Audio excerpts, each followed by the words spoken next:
ක්‍රිස්තුස් වහන්සේ තුළ ප්‍රියාදර සහෝදර සහෝදරියනි ඊටාම සුබ පණිවිඩයක් දැනුම් දෙන්නට මේ අවස්ථාවක් කරගන්නව අපේ සභාව තුළ කාලයක් අපිට වෙබ් අඩවියක් ක්‍රියාත්මකව තිබුණා.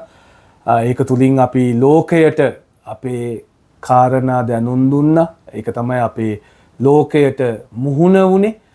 නමුත් දැන් අවුරුදු කීපයක් ඒක ක්‍රියා විරහිතව පැවතුණා.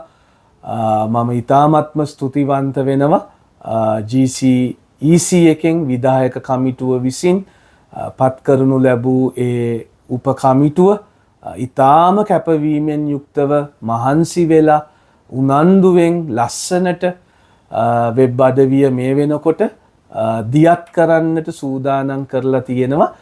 ඉතින් මේ තුලින් මේ පණිවිඩය ඔබ සියලු දෙනාව දැනුවත් කරන්නට ඔක්තෝබර් 6 වෙනිදා අපේ නිකායට විශේෂ දවසක් අපේ ආරම්භක දිනය ඔක්තෝබර් 6 වෙනිදා 2025 පෝය දවසේ සඳුදා උදේ 10ට අපි මේ අලුත් වෙබ් අඩවිය දියත් කරනවා.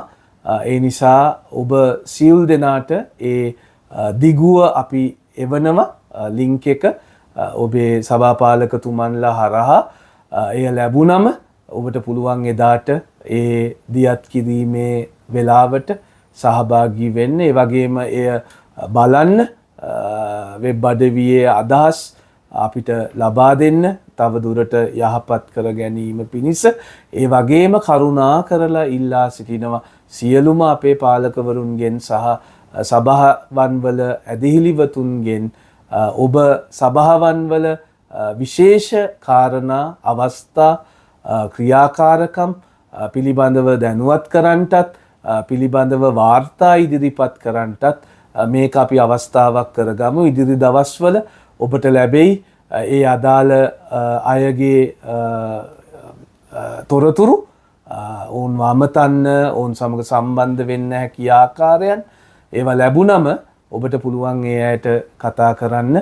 එවිට ඔබට ඔබේ කාරණා සභාව හරහා වෙබ් අඩවිය තුලින් ලෝකයට ප්‍රකාශයට පත් කරන්න පුළුවන් වෙයි. නැවත වාරයක් දෙවිදුන්ට ඉතාමත්ම ස්තුතිවන්ත වෙනවා. ඒ වගේම විධායක කමිටුවට GCEC එකට ඒ වගේම ඒ අනු කමිටුවේ සියලු සමාජික සමාජිකාවන්ට ඔවුන් කළ හැම කැපකිරීමක් ගැන ස්තුතිවන්ත වෙමින් මේ වෙබ් අඩවිය දෙවිදුන්ගේ ආශිර්වාදය තුලින් සභාවට යහපතක් වේවා කියලා ප්‍රාර්ථනා කරනවා. ජේසුස් පිහිටයි.